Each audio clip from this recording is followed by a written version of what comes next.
사람들은 100세 시대가 축복이라고들 하죠. 하지만 저에겐 그저 하루하루가 불안했습니다. 나이 드니 몸은 여기저기 쑤시고 자식들한테 짐되기 싫어서 평생 모은 5천만 원을 손에 꽉 쥐고 있었거든요. 그런데 그저 다정했던 그 목소리, 따뜻했던 그 관심 한 번에 제 전 재산이 그냥 공중으로 날아가 버렸습니다. 그 사람들은 처음부터 제 돈을 노린 게 아니었어요. 제 외롭고 허전한 마음을 먼저 훔쳐갔던 겁니다. 이 방송 보시는 분들, 이거 절대 남의 일 아닙니다. 그러니 제발 제가 오늘 드리는 이 억울한 사연 끝까지 꼭 좀 들어주세요. 제발요. 2025년 가을이 깊어가는 인천의 한 오래된 아파트. 69세 최민준 씨의 하루는 30년 넘게 맞춰온 시계처럼 정확하게 시작되었습니다. 새벽 6시 정각, 알람 소리 없이도 저절로 눈이 떠졌습니다. 그는 평생을 중소기업 인사팀 부장으로 살며 몸에 익힌 습관대로 침구부터 반듯하게 정리했습니다. 그의 작은 서재는 그의 인생이 담긴 박물관과도 같았습니다. 책상 한가운데에는 퇴직할 때 동료들에게 선물 받은 만년필이 정갈하게 놓여 있었습니다. 바르고 부지런하게라는 뜻의 근정이라는 두 글자가 새겨진, 이제는 손때가 묻어 반질반질해진 만년필이었죠. 그는 부드러운 천으로 만년필을 정성껏 닦는 것으로 하루를 열었습니다. 젊은 시절 사람의 됨됨이를 파악하려 날카롭게 번뜩이던 그의 눈썰미는 이제 돋보기 넘어 신문 활자를 좇는데 쓰이고 있었습니다. 만년필을 쥐고 그날의 주요 경제 기사를 베껴 쓰는 것이 그의 중요한 일과였습니다. 최 부장, 그 이름은 자부심이자 그의 세상 전부였습니다. 평생 사람을 살피고 평가하고 때로는 매정하게 돌아서야 하는 일을 했습니다. 사람 하나는 제대로 본다는 자부심으로 버텨온 인생이었습니다. 하지만 서재를 나서는 순간 그의 세상은 좁고 고요해졌습니다. 5년 전 아내와 사별하고 하나 있는 아들은 서울에서 재살기 바빴습니다. 이따금 걸려오는 아들의 전화는 늘 짧았습니다. 아버지, 식사는 하셨어요? 별일 없으시죠? 네, 지금 회의 들어가야 해서요. 제가 주말쯤 보고 다시 전화드릴게요. 그 주말이 몇 달째 오지 않고 있다는 걸 애써 모른 척했습니다. 아들 녀석도 먹고 살기 힘든 세상이니까요. 문제는 통장에 찍힌 퇴직금 1억 5천만 원이었습니다. 은행에 넣어두자니 하루가 다르게 오르는 물가에 돈의 가치가 녹아내리는 것만 같았습니다. 뉴스에서는 연일 사상 최악의 고물가, 마이너스 금리 시대의 도래 같은 무서운 말들만 쏟아져 나왔습니다. 30년 넘게 일한 대가가 이대로 쪼그라들어 나중에는 아들에게 손 벌리게 될지도 모른다는 생각에 밤잠을 설치기 일쑤였습니다. 그가 매일 아침 만년필을 들었던 것은 어쩌면 무너지는 현실 속에서 나는 아직 괜찮다는 주문을 외우고 싶었던 건지도 모릅니다. 그 단단하던 일상에 균열이 생긴 것은 동네 복지관에서였습니다. 어르신을 위한 알기 쉬운 경제교실. 시간을 때우러 나간 강좌였지만 내용은 귀에 들어오지 않았습니다. 그때 강연이 끝나고 멍하니 앉아있는 그에게 한 남자가 다가왔습니다. 자신을 한국시니어 재정연구소 소속의 김진성 팀장이라고 소개한 서글서글한 인상의 젊은이였습니다. 아버님, 강의 내내 꼼꼼히 메모하시는 모습이 정말 인상 깊었습니다. 저희 아버지께서 교직에 계셨는데 아버님의 모습과 참 많이 닮으셨어요. 혹시 실례가 안 된다면 따뜻한 차 한 잔 대접해도 되겠습니까? 김 팀장은 이상한 사람이었습니다. 복지관 근처 찻집에서 그는 투자나 상품 이야기는 한마디도 꺼내지 않았습니다. 대신 최민준 씨의 빛바랜 무용담을 아들처럼 들어주었습니다. 인사팀장으로 일하며 사람 때문에 속 썩었던 이야기, IMF 때 회사를 지키려 동료들을 내보내며 밤새 울었던 이야기까지. 김 팀장은 연신 고개를 끄덕이며 진심으로 감탄했습니다. 아버님, 정말 대단하십니다. 한평생을 그렇게 치열하게 살아오셨군요. 존경스럽습니다. 그 말 한마디에 최민준 씨는 지난 몇 년간 아들에게서도 들어보지 못했던 위로를 받았습니다. 그날 이후 김 팀장은 아들보다 더 자주 전화를 걸어왔습니다. 아버님, 오늘 미세먼지가 심하다는데 외출하지 마세요. 지난번에 허리가 안 좋다고 하셨는데 병원은 다녀오셨어요? 그 다정한 목소리는 텅 빈 집에 울리는 유일한 소리였습니다. 어느 주말 오후 그는 근처에 고객이 있어 왔다며 최민준 씨의 집을 방문했습니다. 양손에는 값비싼 건강식품 상자가 들려 있었습니다. 그는 집안을 둘러보며 가족 사진 앞에서 한참을 머물렀습니다. 아버님, 정말 고생 많으셨습니다. 이제는 누구 눈치 보지 마시고 아버님 자신을 위해서 편안하게 사셔야죠. 자식들한테 아쉬운 소리 안 하고 폼나게요. 그 말이 최민준 씨의 가슴 가장 아픈 곳을 정확히 찔렀습니다. 평생의 자존심, 아들에게만큼은 짐이 되고 싶지 않았던 마음. 김 팀장은 그걸 귀신같이 알고 있었습니다. 그날 그는 처음으로 특별한 정보라며 서류 가방을 열었습니다. 아주 조심스럽고 은밀하게. 아버님, 이건 저희 연구소에서 최우수 고객님들께만 드리는 비공개 정보입니다. 정부가 신성장 동력으로 지정한 해상풍력에너지 관련 기업이 있는데 아직 상장 전이라 하는 사람만 투자할 수 있습니다. 원금은 저희가 100% 보증하고요. 은행 이자는 비교할 수도 없습니다. 저희 아버지도 작년에 이걸로 재미 보시고 올해는 해외여행 보내드렸습니다. 알아들을 수 없는 영어와 복잡한 도표로 가득한 자료였지만 최민준 씨의 눈에는 자신을 아버님이라 부르며 걱정해주는 김 팀장의 믿음직한 얼굴만 보였습니다. 평생 사람을 의심하는 게 일이었던 인사부장의 감은 완전히 녹슬어버렸습니다. 통장 잔고가 사라지는 공포보다 이 다정한 관심을 잃게 될지도 모른다는 외로움이 더 크게 다가왔습니다. 그날 밤 그는 잠 못 이루고 서재 책상에 앉아 낡은 만년필만 하염없이 만지작거렸습니다. 근정, 바르고 부지런하게 살아온 인생, 그 마무리를 폼나게 하고 싶었습니다. 김 팀장의 제안이 그 마지막 기회처럼 보였습니다. 다음 날 아침 그는 떨리는 손으로 전화기를 들었습니다. 김 팀장, 나 한번 믿어보기로 했네. 그날 오후 그는 현금처럼 바로 인출 가능한 정기예금 2개를 해지했다. 창구 직원이 고객님, 금액이 크신데 투자 목적이시면 꼭 상품 설명서를 확인하시고요라고 말했지만 가는 고개만 끄덕였다. 서류를 들고 나오며 주머니에서 만년필을 꺼냈다. 계약서 하단 투자 위험 고지에 또렷이 서명을 남겼다. 첫 송금은 5천만 원이었다. 김 팀장은 입금 직후 전화를 걸어 아버님, 정말 현명하십니다. 내일자로 우선주 배정을 넣어드리겠습니다라고 힘주어 말했다. 그날 밤 최민준 씨는 오래된 전기포트에 물을 올려 차를 우리며 아들에게 전화를 걸까 말까 망설였다. 잘 되면 말해도 늦지 않다. 그는 통화 기록을 닫고 서재로 돌아가 만년필을 천으로 다시 한번 닦았다. 일주일 뒤 김 팀장은 수익 현황이라는 표를 보냈다. 예상 누적 수익률 7.8%. 초기 배당 잡히면 추가로 넣으시는 분들 많습니다.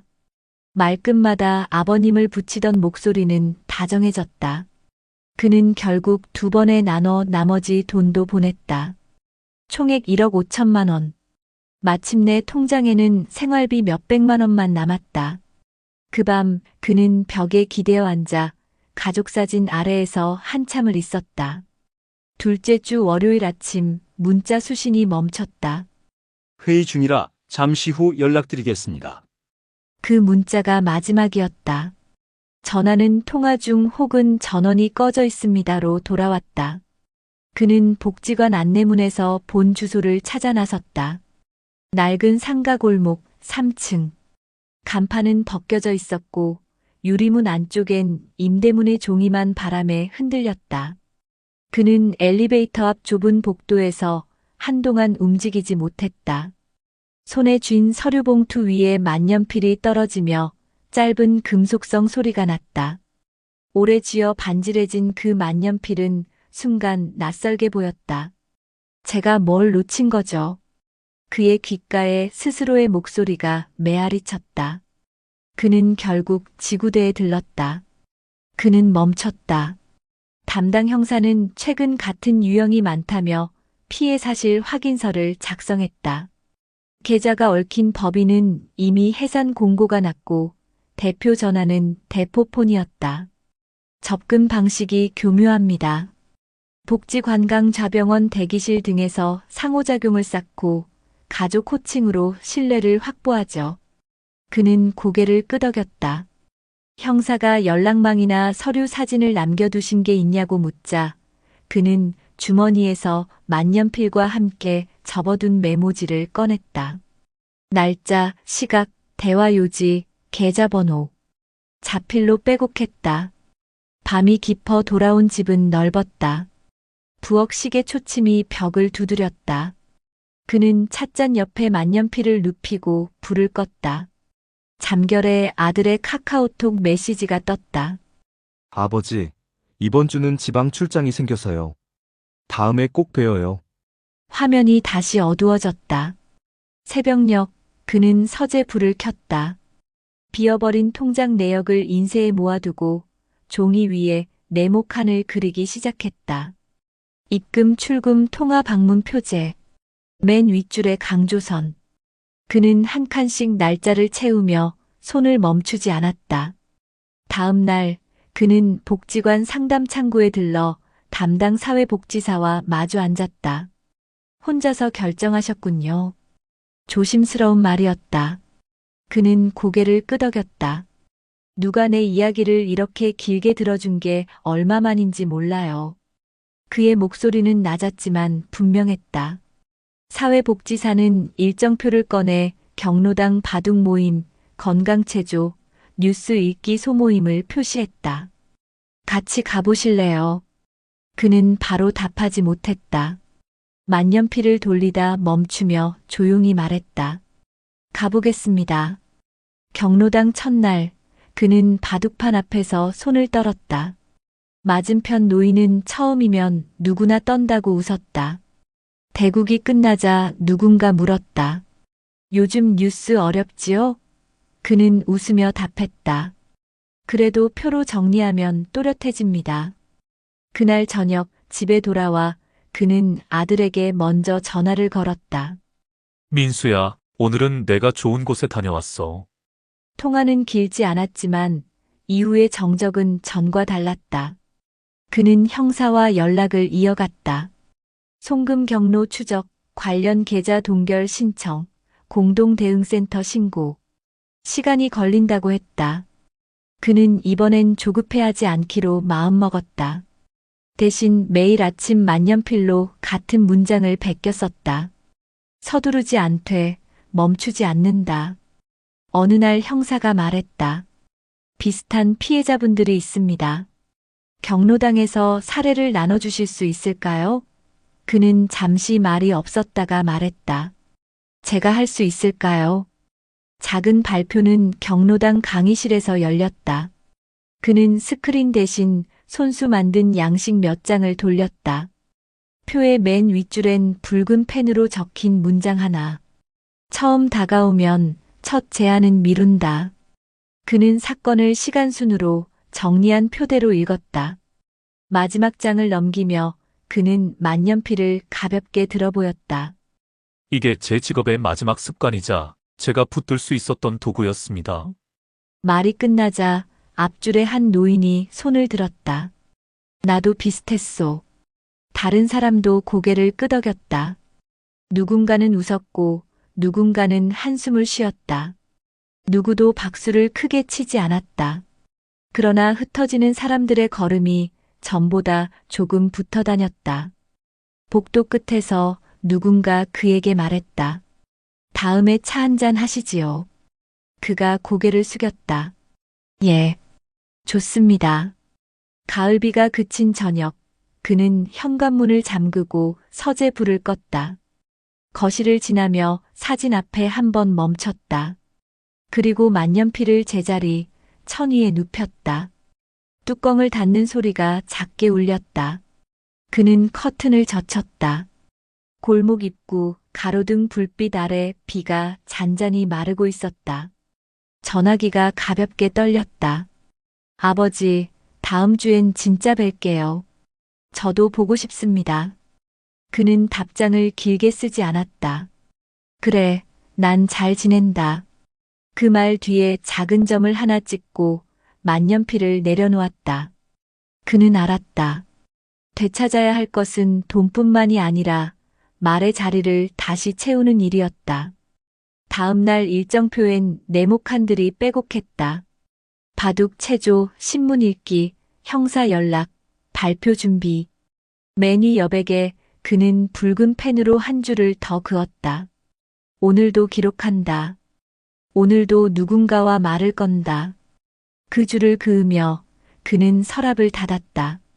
문이 닫히는 소리 뒤 집안 공기는 어제와 달랐다. 여러분 어떠시나요? 위의 사례는 정말 비참하고 서글픈 인생 아닌가요? 하지만 지금부터 소개해드리는 사례는 정반대의 선택으로 행복한 노후를 보내고 있는 분을 소개해드리겠습니다. 2025년 봄 경기도 성남의 오래된 주택가. 68세 정혜성 씨의 하루는 이웃들의 눈길을 끌 만큼 활기찼습니다. 이른 새벽 6시, 그는 아내와 함께 동네 뒷산을 오르며 하루를 시작했습니다. 오랜 세월 직장에 매여 있던 습관 때문인지 그는 퇴직 후에도 정확한 생활 리듬을 유지했습니다. 정혜성 씨는 국내 굴지의 자동차 부품 회사를 다니다 63세에 정년 퇴직한 뒤 1억 7천만 원의 퇴직금을 받았습니다. 많은 이들이 그 돈을 어디에 굴릴지 고민하며 불안해했지만 그는 퇴직 몇 해 전부터 이미 답을 정해두고 있었습니다. 당장은 유혹이 많을 거야. 하지만 나는 절대 단번에 부풀어 오르는 이야기엔 흔들리지 않는다. 그의 책상 위에는 낡은 가계부가 놓여 있었습니다. 30년 넘게 한 달도 빠지지 않고 손으로 써내려간 수입과 지출 내역. 작은 글씨로 빼곡히 적힌 기록에는 그의 삶이 고스란히 담겨 있었습니다. IMF 외환위기 때 동료들이 빚더미에 앉을 때도 그는 가계부를 붙들며 생활비 10만 원 줄이기 같은 소박한 목표를 세웠습니다. 아내 역시 알뜰살뜰 살림을 꾸리며 그 곁을 지켰습니다. 정혜성 씨에게 가장 큰 무기는 혼자 결정하지 않는다는 원칙이었습니다. 퇴직 후 처음 받은 금융 상담 전화에도 그는 늘 웃으며 말했습니다. 고맙습니다. 그런데 우리 아들과 먼저 상의해 봐야겠어요. 아들은 금융회사에 근무하는 30대 직장인이었습니다. 평소 바쁘게 살았지만 최소한 한 주에 2번은 부모에게 전화를 걸었고 한 달에 한 번은 직접 찾아왔습니다. 그의 관심과 대화가 정혜성 씨를 외로움의 덫에서 멀리 떨어뜨려 주었습니다. 하지만 인생이 언제나 순탄하기만 한 것은 아니었습니다. 문제는 퇴직 직후 밀려드는 불안이었습니다. 뉴스에서는 연일 고물가 시대, 60대 빈곤 가속화라는 자극적인 제목이 쏟아졌습니다. 주변의 몇몇 친구들은 편의점 창업이나 무인 빨래방 투자에 뛰어들었다가 빚더미에 앉는 것을 목격했습니다. 또 어떤 친구는 정부 인증이라는 말을 믿고 수천만 원을 날렸습니다. 정혜성 씨 역시 마음이 흔들리지 않을 수 없었습니다. 어느 날 동네 카페에서 지인에게 들은 말이 그의 귓가에 맴돌았습니다. 요즘 해상풍력, 태양광 쪽이 대세라더라. 나도 퇴직금 반 넣었어. 이번에 대박 나면 애들 집 사주려고 해. 그날 밤 정혜성 씨는 잠을 이루지 못했습니다. 손에 쥔 1억 7천만 원이 그저 은행에 묶여있는 듯한 답답함. 물가는 오르는데 이자는 그대로였으니 불안은 커졌습니다. 아내는 옆에서 조용히 말했습니다. 여보, 당신이 평생 사람 보는 눈은 누구보다 정확했잖아. 그런데 돈은 다르지 않아? 혼자서만 고민하지 말고 우리 같이 생각해 봅시다. 그 말에 그는 다시 가계부를 펼쳤습니다. 지난 10년간의 기록을 넘기며 알게 된 사실은 분명했습니다. 크게 번 적은 없지만 잃은 적도 없었다. 작은 습관과 원칙이 위기를 막아준 것이었습니다. 그럼에도 갈등은 쉽게 가라앉지 않았습니다. 친구들은 그를 답답하다고 했습니다. 정 부장, 그렇게 조심만 하다가는 남는 게 없네. 나이 들어 뭐 하려고 그래? 나처럼 조금은 과감히 움직여야지. 그 말을 들은 그는 잠시 흔들렸습니다. 그러나 결국 그는 아들과 약속한 원칙을 떠올렸습니다. 혼자 결정하지 않는다. 며칠 뒤 그는 아들을 불러 함께 은행을 찾았습니다. 은행 상담 직원은 장시간에 걸쳐 설명했습니다. 연금저축, ISA 계좌, 분산투자, 그리고 노후를 위한 안정형 채권 펀드. 복잡해 보였지만 아들이 옆에서 꼼꼼히 메모하며 아버지에게 설명했습니다. 아버지, 이건 위험이 크고 이건 안정적인데 세금 혜택이 있어요.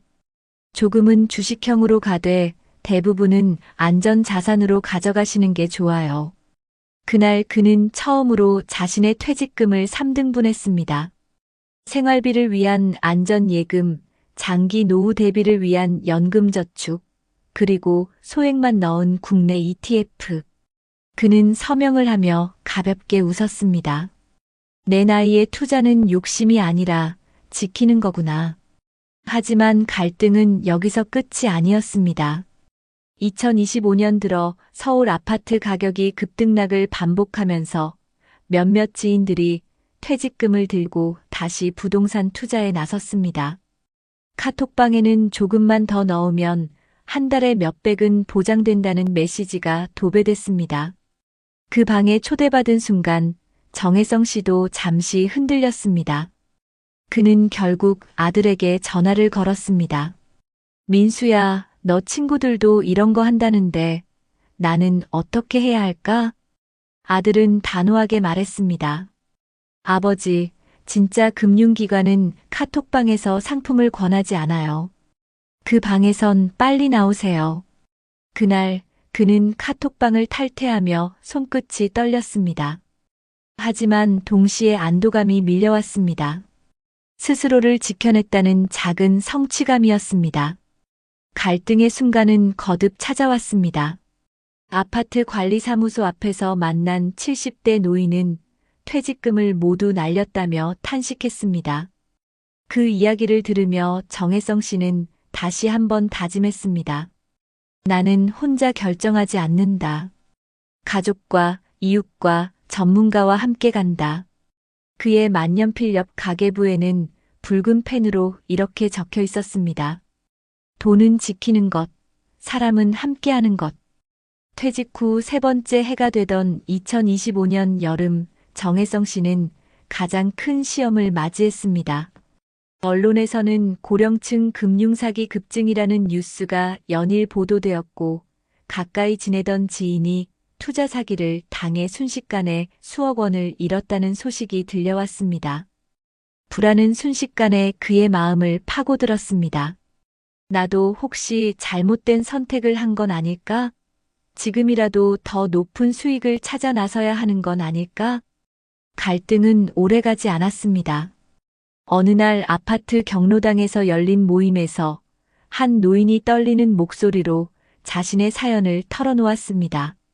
나는 아들에게 미안해서 말도 못했는데 전 재산을 다 잃었어. 이제 남은 건 기초연금뿐이야. 그 순간 정혜성 씨는 그토록 조심스러웠던 자신의 선택이 결코 잘못되지 않았음을 확신했습니다. 지키지 못한 돈보다 무너져버린 자존심이 더 아프다는 사실을 눈앞에서 확인했기 때문이었습니다. 집으로 돌아온 그는 오래된 가계부를 펼쳤습니다. 수십 년간 적어온 기록들, IMF 때, 금융위기 때도 꿋꿋이 이어온 습관이 자신을 여기까지 지켜냈다는 걸 새삼 깨달았습니다. 붉은 펜으로 굵게 선을 긋고는 이렇게 적었습니다. 내 노후의 가장 큰 자산은 돈이 아니라 습관과 원칙이다. 이후 그의 생활은 조금씩 달라졌습니다. 매주 2번 아들이 전화를 걸어오는 것만으로도 충분했지만 정혜성 씨는 오히려 먼저 아들에게 전화를 걸었습니다. 오늘은 체조 모임 다녀왔다. 친구들이랑 바둑도 두고 왔어. 아들은 잠시 놀란 듯 하다가 웃었습니다. 아버지, 이제 제가 더 걱정 안 해도 되겠네요. 경로당 활동은 그에게 새로운 활력을 주었습니다. 바둑판 앞에서 진지하게 술을 읽던 그의 표정은 퇴직 전 사무실에서 보고서를 검토하던 때와 다르지 않았습니다. 그러나 이번에는 동료를 평가하거나 압박하는 눈빛이 아니라 함께 웃고 고민을 나누는 따뜻한 시선이었습니다. 매주 수요일에는 복지관 경제 강좌에 참석했습니다. 이번에는 학생이 아니라 강사로서였습니다. 자신이 직접 경험한 금융사기의 유혹, 그리고 그것을 어떻게 피할 수 있었는지를 또래 어르신들에게 설명했습니다. 여러분, 진짜 금융기관은 절대 먼저 찾아오지 않습니다. 그리고 혼자 결정하지 마세요. 자식이나 믿을 만한 지인과 반드시 상의하세요. 저도 처음에는 흔들렸습니다. 하지만 원칙을 지켰기에 지금 이렇게 여러분 앞에 설 수 있는 겁니다. 강의실은 숨죽인 듯 조용했습니다. 몇몇은 눈시울을 붉혔고 누군가는 연신 메모를 했습니다. 강의가 끝난 뒤 한 할머니가 다가와 말했습니다. 정 선생님 덕분에 눈이 뜨였어요. 나도 며칠 전 이상한 전화 받았는데 그냥 흘려버렸거든요. 그런데 오늘 듣고 보니 그게 위험할 뻔한 일이었네요. 그 말에 정혜성 씨는 미소 지었습니다. 퇴직 전 인사팀 부장으로서 사람을 지켜내지 못해 괴로웠던 순간이 많았는데 이제라도 누군가에게 도움이 되는 순간을 맞이한 것이었습니다. 시간은 흘러 2025년 가을, 집 거실벽에 걸린 가족사진 아래에서 그는 아들과 함께 식탁에 앉았습니다. 아들은 아버지의 손을 꼭 잡으며 말했습니다. 아버지, 제가 존경하는 이유가 뭔지 아세요? 돈을 많이 모으셔서가 아니라 끝까지 원칙을 지키신 거예요. 그게 저한테도 가장 큰 가르침이에요. 정혜성 씨는 잠시 말이 없었습니다. 눈가가 젖어드는 걸 들키고 싶지 않아 신문을 들었지만 활자가 흐릿해졌습니다. 그는 천천히 말했다. 민수야, 돈은 결국 쓰고 지나가는 거지만 원칙은 남는다. 내가 지킨 건 그거야. 그의 일상은 화려하지 않았습니다. 그러나 매주 복지관 체조 모임, 경로당 바둑판, 아들과의 전화, 그리고 가계부를 적는 습관이 모여 단단한 삶을 만들었습니다. 그는 더 이상 외롭지 않았습니다. 집안은 여전히 고요했지만 그 고요는 공허가 아닌 평온이었습니다. 여러분, 혹시 남 얘기 같으신가요? 하지만 곰곰이 생각해 보십시오. 누구나 나이를 먹고 언젠가는 혼자가 될 수 있습니다. 그때 지켜줄 수 있는 것은 화려한 투자나 큰 돈이 아니라 평생 이어온 작은 습관과 주변 사람들과의 끈끈한 대화입니다. 정혜성 씨는 퇴직금 1억 7천만 원을 잃지 않았습니다. 더 중요한 건 외로움에 휘둘리지 않고 원칙을 지킨 덕분에 돈보다 값진 안전한 노후와 가족과의 신뢰를 지켰다는 사실입니다. 여러분, 우리 모두 언젠가 같은 자리에 설 수 있습니다. 그때 무엇을 지킬지는 지금의 선택에 달려 있습니다. 혼자가 아니라는 믿음, 그리고 작은 원칙. 그것이 진정한 노후의 자산 아닐까요? 여러분, 그렇다면 지금 우리 사회에서 혼자 사는 노인들이 얼마나 취약한 상황에 놓여 있는지 수치로 확인해 보겠습니다. 먼저, 통계청이 2024년에 발표한 고령자 통계를 보면 현재 65세 이상 고령 인구 중 혼자 사는 노인은 약 180만 명에 달합니다. 전체 노인 인구의 20%가 넘는 비율인데 특히 70세 이상에서는 그 비율이 더욱 높아집니다. 문제는 단순히 혼자 사는 숫자가 아니라 이분들이 하루에 대화하는 시간이 극도로 짧다는 점입니다. 보건복지부에서 발표한 노인 실태조사에 따르면 독거노인의 하루 평균 대화 시간은 30분도 채 되지 않는다고 합니다. 이는 가족과 함께 사는 노인들에 비해 절반 이하 수준인데 사회적 교류가 부족할수록 외부의 달콤한 유혹이나 사기성 접근에 쉽게 노출될 수 있다는 것을 보여주는 단적인 수치입니다. 실제로 금융감독원이 집계한 자료를 보면 2023년 한 해 동안 발생한 65세 이상 고령층 금융사기 피해 건수는 전년 대비 약 18% 증가했고 1인당 평균 피해 금액은 2,400만 원을 넘었습니다. 특히 전화나 온라인으로 접근하는 보이스피싱보다 최근 몇 년 사이 급증한 유형이 바로 대면 관계형 투자 사기입니다. 범죄 조직이 직접 노인을 찾아가 장기간 신뢰를 쌓은 후 돈을 빼앗는 수법인데 이 경우 피해 금액이 더 크고 회복 가능성은 더 낮다고 보고되고 있습니다. 이 문제는 한국만의 상황이 아닙니다. 세계보건기구 WHO와 경제협력개발기구 OECD에서도 공통적으로 지적하는 부분이 있습니다. 노인의 사회적 고립과 금융사기 취약성이 밀접하게 연결돼 있다는 것입니다. 예를 들어 미국의 소비자금융보호국 CFPB은 2022년 보고서에서 65세 이상 노인 대상 금융사기 피해 평균액이 약 3만 달러에 달하며 피해자 대부분이 외로움과 고립 상태에서 사기꾼과 접촉을 시작했다고 분석했습니다. 또 영국 노인복지단체 에이지 UK 조사에 따르면 독거노인의 40% 이상이 일주일에 한 번도 가족이나 친구와 대화를 나누지 않는다고 응답했는데 이 집단이 사기에 당할 확률은 그렇지 않은 노인에 비해 4배 이상 높았습니다. 해외 논문 중에도 이러한 상관관계를 뒷받침하는 연구들이 다수 존재합니다. 일본에서 발표된 한 연구는 노인의 사회적 관계망이 좁을수록 특히 자녀와 떨어져 살며 정기적 교류가 없는 경우 금융사기에 취약할 확률이 급격히 높아진다고 결론지었습니다. 이는 한국과 인구 구조나 가족 형태가 유사한 일본 사례이기 때문에 우리 사회에도 시사하는 바가 큽니다. 전문가들의 공통된 견해는 분명합니다. 노인들의 탐욕이나 지적 능력 저하 때문이 아니라 관심과 대화의 결핍이 사기 피해의 본질적 원인이라는 것입니다. 실제로 국내 학술지 한국노인복지학회지에 실린 2023년 논문을 보면 고령층 금융사기 피해자의 상당수가 사기범을 효자나 딸 같은 존재로 인식하며 마음을 연 뒤 돈을 잃은 사례가 많았다고 분석했습니다. 또 보건사회 연구에 게재된 연구에서는 독거노인의 정서적 고립이 건강 문제보다도 금융 위험에 더 큰 영향을 미친다는 점을 강조했습니다. 해외에서도 비슷한 결과가 나타납니다. 미국 노년학 저널 제런탈러지 저널에 발표된 논문은 노인 금융 사기의 가장 큰 예측 요인은 재정 지식이 아니라 사회적 고립이라고 결론을 내렸습니다.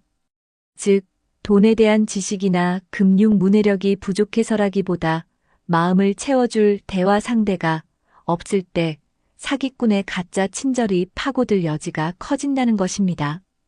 그렇다면 구체적으로 어떤 요인들이 노인들을 위험에 빠뜨릴까요? 한국형사정책연구원의 보고서에 따르면 첫째는 정보 비대칭입니다. 복잡한 금융상품이나 투자 정보를 혼자 이해하기 어려운 상황에서 누군가 쉽게 설명해 주겠다며 접근하면 경계심이 무너진다는 겁니다. 둘째는 가족과의 거리입니다. 해외에 자녀가 있거나 바쁘다는 이유로 자녀와 연락이 드문 경우 누군가 꾸준히 안부를 묻고 챙겨주면 자연스럽게 신뢰를 느끼게 됩니다. 셋째는 지역사회 참여 부족입니다. 경로당, 복지관, 종교 모임 등 안전한 교류의 장이 없다면 낯선 사람의 접근이 유일한 사회적 관계가 되기 때문에 쉽게 마음을 열 수밖에 없다는 것이죠. 전문가들은 이런 구조적 문제를 해결하려면 금융교육만으로는 부족하다고 말합니다. 물론 기초적인 금융 지식도 필요하지만 그보다 더 중요한 것은 노인들의 사회적 고립을 줄이고 일상적인 대화와 관계망을 확보하는 것이라고 간주합니다. 가족이 일주일에 최소 2번 이상 연락을 하고 이웃이 가끔 안부를 묻는 작은 관심만으로도 사기를 예방할 수 있다는 사실은 여러 통계와 연구에서 반복적으로 확인된 부분입니다. 다시 말해, 외로움이 가장 큰 리스크이고 대화와 관심이 가장 확실한 예방법이라는 것입니다. 여러분, 그렇다면 이런 안타까운 피해를 막기 위해서는 어떤 해결책이 필요할까요? 전문가들은 공통적으로 노인 금융사기 예방의 핵심은 정보보다 관계, 대화보다 연결이라고 간주합니다. 단순히 금융 지식을 전달하는 것을 넘어 고령층이 외로움에 취약하지 않도록 지역 사회와 제도가 함께 안전망을 만들어야 한다는 것이죠. 실제로 보건복지부와 금융감독원은 공동으로 고령층 금융사기 예방 캠페인을 진행하며 시니어 맞춤형 안내 리플렛과 교육 영상을 제작해 배포하고 있습니다. 또 2024년부터 시행된 디지털 취약계층 금융교육 프로그램을 통해 각 지역 시니어 센터와 경로당에서 어르신들이 직접 스마트폰을 활용해 금융기관 고객센터에 문의하는 방법을 실습할 수 있도록 지원하고 있습니다.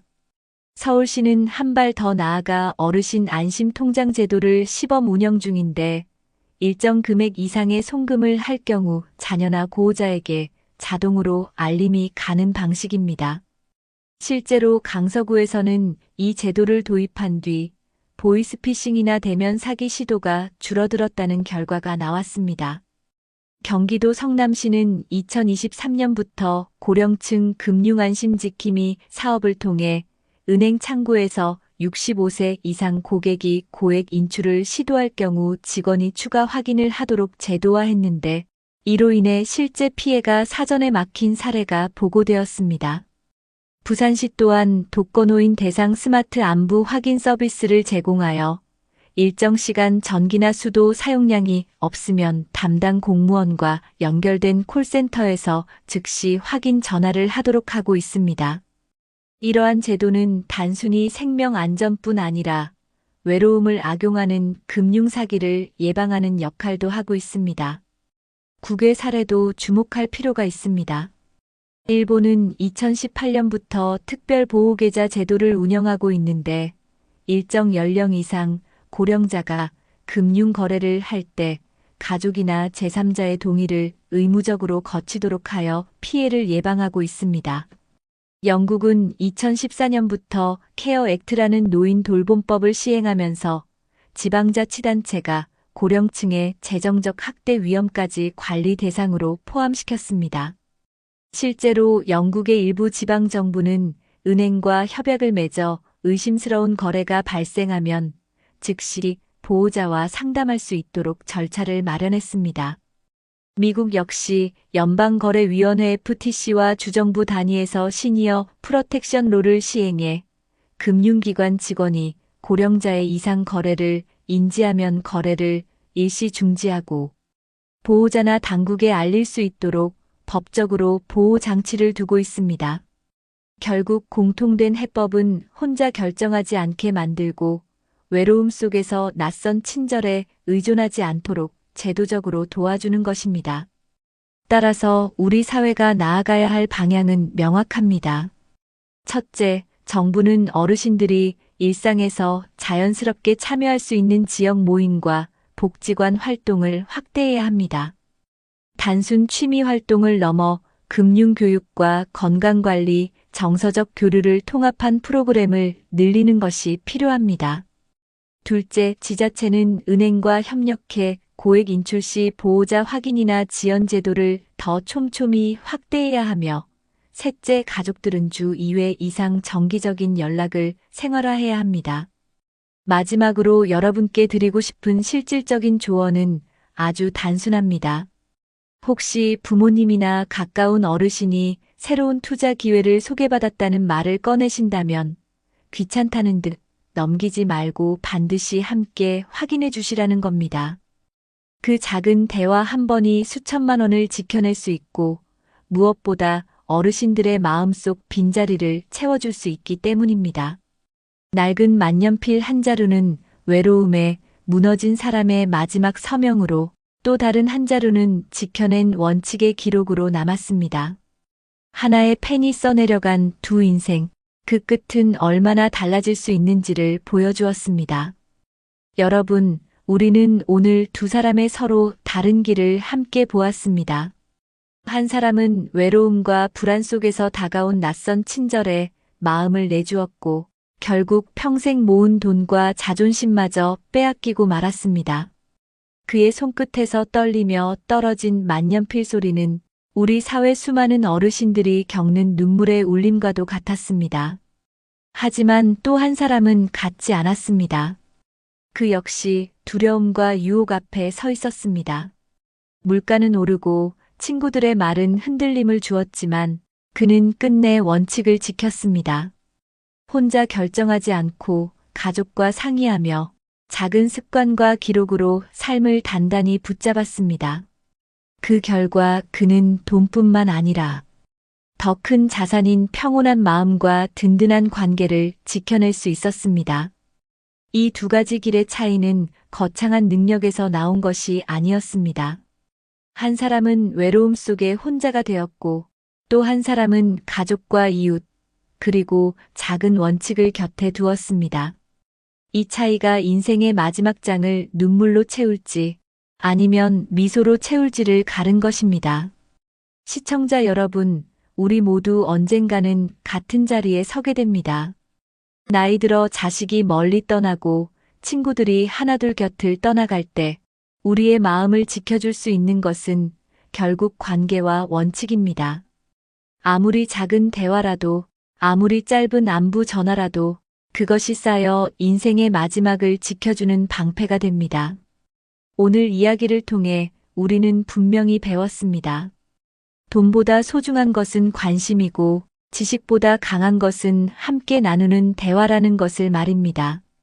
우리가 조금만 더 따뜻한 관심을 나눈다면 우리 부모님, 우리 이웃, 그리고 언젠가의 우리 자신까지도 더 안전하고 행복한 노후를 맞이할 수 있을 것입니다. 그러니 여러분, 지금 이 순간부터라도 실천해보지 않으시겠습니까? 부모님께 전화를 걸어 안부를 물어보고 혼자 계신 이웃에게 따뜻한 인사를 건네고 스스로에게는 원칙을 세워 작은 습관을 이어가는 것.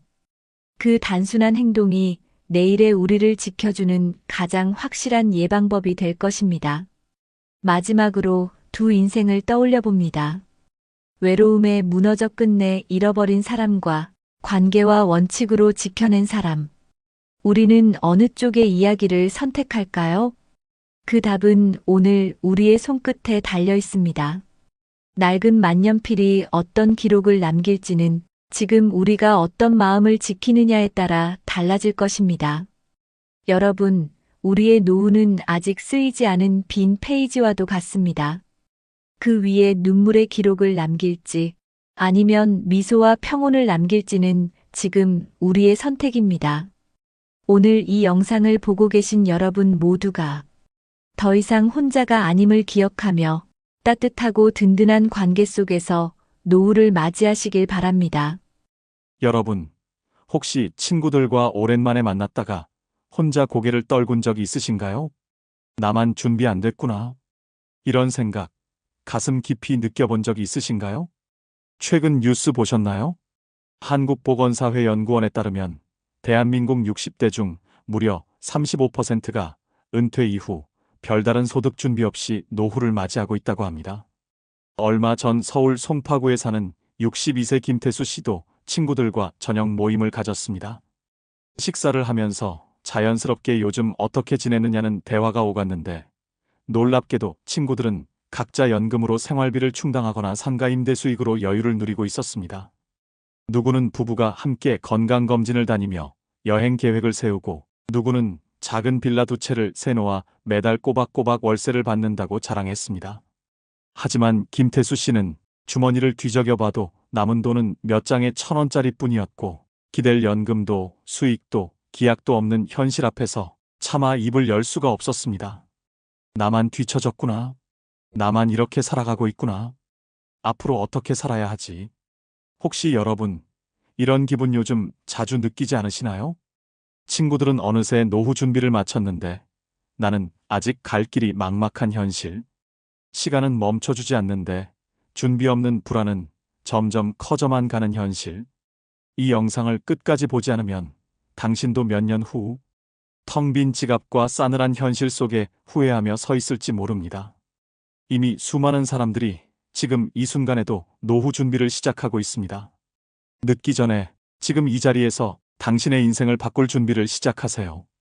본격적인 영상 시작 전에 구독과 좋아요는 영상 제작에 정말로 큰 힘이 됩니다. 또한 오늘의 영상을 평상시 가족처럼 깊게 생각하는 지인이 있다면 그분에게 꼭 공유해 주셔서 함께 행복한 인생을 보내시기를 바라겠습니다. 여러분, 혹시 퇴직 후 친구들과 만나 웃으며 밥을 먹다가 어느 순간 혼자만 벽처럼 고립된 느낌을 받아본 적이 있으신가요? 서울 동작구에 사는 63세 윤상철 씨는 지난해 12월에 퇴직을 했습니다. 32년 동안 다녔던 중견기업에서 성실하게 일했지만 정년 퇴직과 함께 마지막 월급과 퇴직금 1억 2천만 원을 손에 쥐게 된 게 전부였습니다. 이 정도면 5년은 버틸 수 있겠지라는 안일한 생각을 했던 게 시작이었습니다. 퇴직 후 상철 씨는 오랜만에 친구들과 모임을 가졌습니다.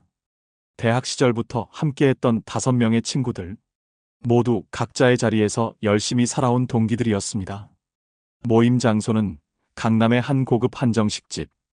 예약자 이름은 친구 박재형 씨였습니다.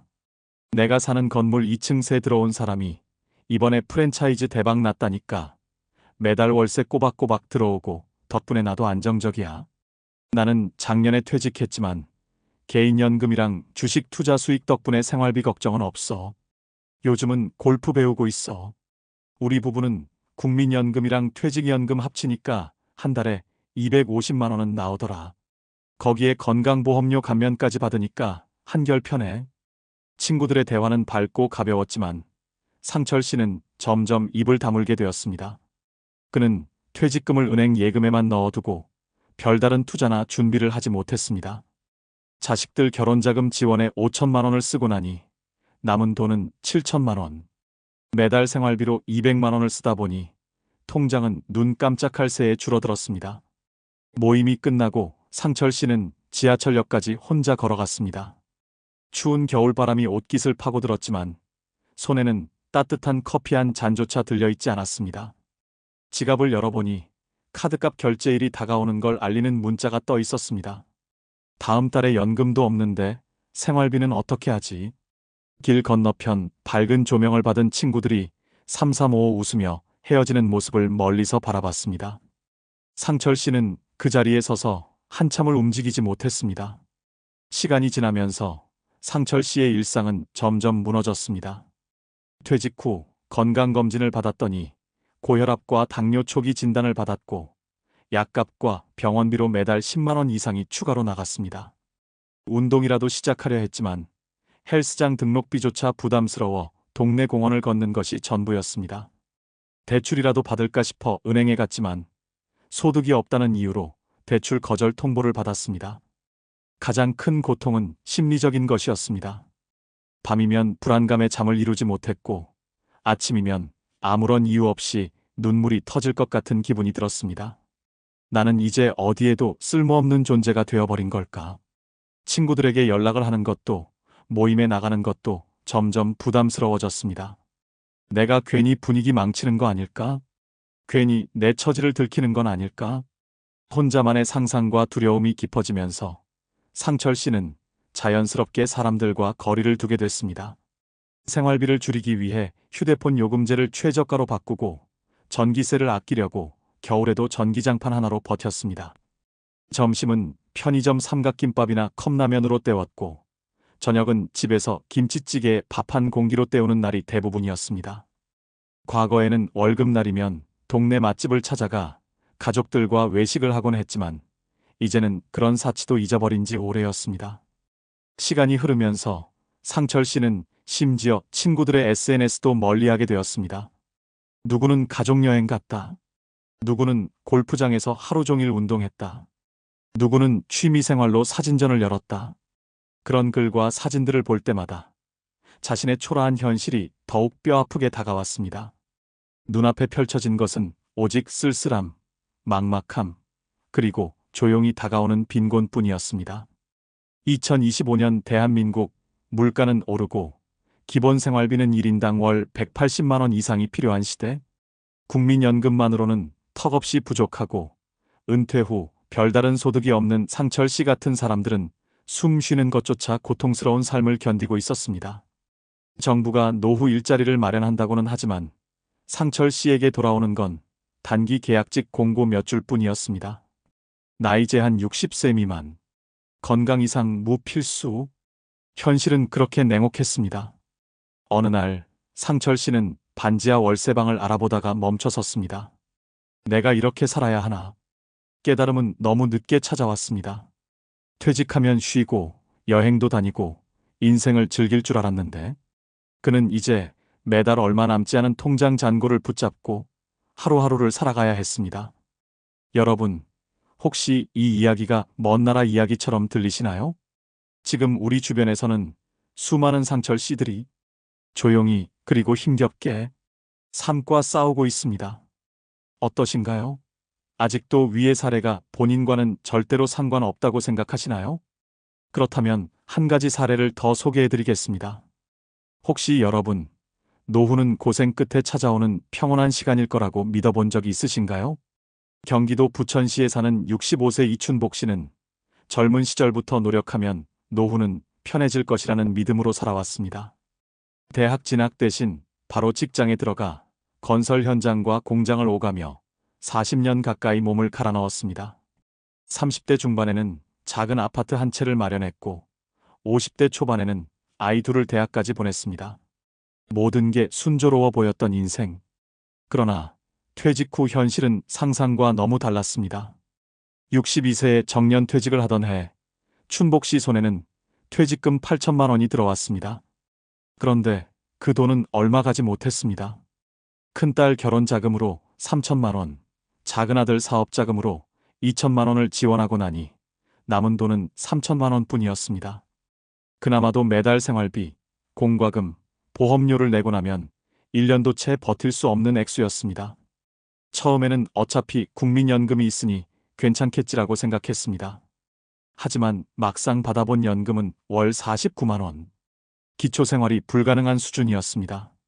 전세로 살던 집은 재건축으로 인해 계약 해지가 되었고 새로 구한 집은 보증금 500만 원에 월세 45만 원짜리 반지하방이었습니다. 첫 겨울, 춘복 씨는 벽에 얼음처럼 서린 결로를 손으로 닦아내며 살았습니다. 곰팡이 냄새가 코를 찔렀지만 고칠 수 없었습니다. 관리인에게 항의해봐야 싼 값에 방 얻었으면 감수해야지라는 대답이 돌아왔을 뿐이었습니다. 낮에는 근처 마트에서 카트 정리 아르바이트를 했습니다. 하루 8시간 동안 무거운 카트를 밀어 정리하는 일, 일당은 고작 6만 원. 하지만 나이 많은 알바생에게는 그마저도 쉬운 일이 아니었습니다. 한겨울에 손가락이 얼어붙을 때까지 바깥에서 일하다가 결국 허리 디스크가 악화되어 병원에 실려갔습니다. 입원비는 180만 원. 국민건강보험 덕에 일부는 지원받았지만 남은 금액은 결국 카드론 대출로 막아야 했습니다. 3개월 동안 알바를 쉴 수밖에 없었고 그동안 쌓인 월세, 카드가, 보험료는 눈덩이처럼 불어났습니다. 생활은 무너졌고 자존심도 함께 무너졌습니다. 가장 힘들었던 건 두 아이에게조차 손을 벌릴 수 없다는 현실이었습니다. 결혼한 딸은 어린 자녀 양육비에 허덕였고 아들은 사업 실패 후 재기를 꿈꾸며 오히려 부모에게 경제적 지원을 요청해오는 상황이었습니다. 춘복 씨는 결국 연락을 끊다시피 했습니다. 내가 살기도 힘든데 애들한테 짐이 되긴 싫었다고 그는 조용히 중얼거렸습니다. 2025년 한국 사회는 퇴직자들의 현실을 외면하고 있었습니다. 노인 빈곤율은 여전히 OECD 국가 중 1위, 평균 기대 수명은 늘어났지만 경제적 수명은 점점 짧아지는 사회. 춘복 씨는 그 냉정한 현실 속에서 하루하루를 버티고 있었습니다. 봄이 왔지만 그의 집 창문 밖으로는 햇살 대신 곰팡이 핀 벽이 보였습니다. 한 끼 식사는 편의점 할인 도시락 혹은 반찬 없는 즉석밥이 전부였습니다. 건강도, 인간관계도, 미래에 대한 희망도 서서히 사라졌습니다. 가끔 버스 정류장에서 젊은 부부들이 아이를 데리고 여행을 떠나는 모습을 보면 춘복 씨는 눈을 돌렸습니다. 내 인생은 언제 이렇게 됐을까? 질문은 있었지만 답은 없었습니다. 춘복 씨는 어느 날 작은 다이어리를 꺼내 숫자를 적기 시작했습니다. 월세 45만 원, 식비 25만 원, 통신비 3만 원, 약값 5만 원, 교통비 2만 원. 기본 생활비만 매달 80만 원이 필요했지만 월 국민연금 49만 원으로는 감당할 수 없는 금액이었습니다. 부족한 30만 원을 채우기 위해 다시 마트 주차장 관리 아르바이트에 지원서를 넣었지만 65세 이상은 채용 불가라는 안내문 앞에서 허탈하게 돌아섰습니다. 노후는 준비되지 않으면 버틸 수 없는 전쟁터였습니다. 춘복 씨는 요즘 하루 한 끼를 먹는 것으로 생활비를 줄이고 있습니다. 배고픔보다 무서운 것은 고립감이었습니다. 친구들도 하나둘 연락이 끊겼고 가족과의 관계도 서서히 멀어졌습니다. 사는 게 아니야. 혼잣말을 뱉으며 그는 오늘도 좁은 방 구석에서 창밖을 바라봅니다. 어떤 날은 하루 종일 사람 한 명 만나지 못한 채 해가 지고 또 뜹니다. 그렇게 하루하루를 견디는 것. 그것이 지금 이춘복 씨의 인생입니다. 여러분, 이 이야기가 과연 특별한 경우일까요? 아니요. 지금 이 순간 우리 주변 수많은 어른들이 이렇게 조용히 그리고 고통스럽게 노후를 보내고 있습니다.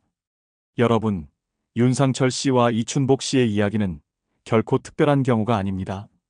대한민국에서는 지금 이 순간에도 수많은 은퇴자들이 비슷한 어려움에 처해 있습니다. 통계청이 발표한 2025 고령자 통계에 따르면 60세 이상 인구 중 약 41%가 별다른 소득 없이 은퇴 후 생계를 이어가고 있다고 합니다. 특히 국민연금만으로 생활하는 고령자들의 경우 월 평균 수령액이 58만 4천 원에 불과해 기본적인 생활비조차 감당하기 어려운 상황입니다.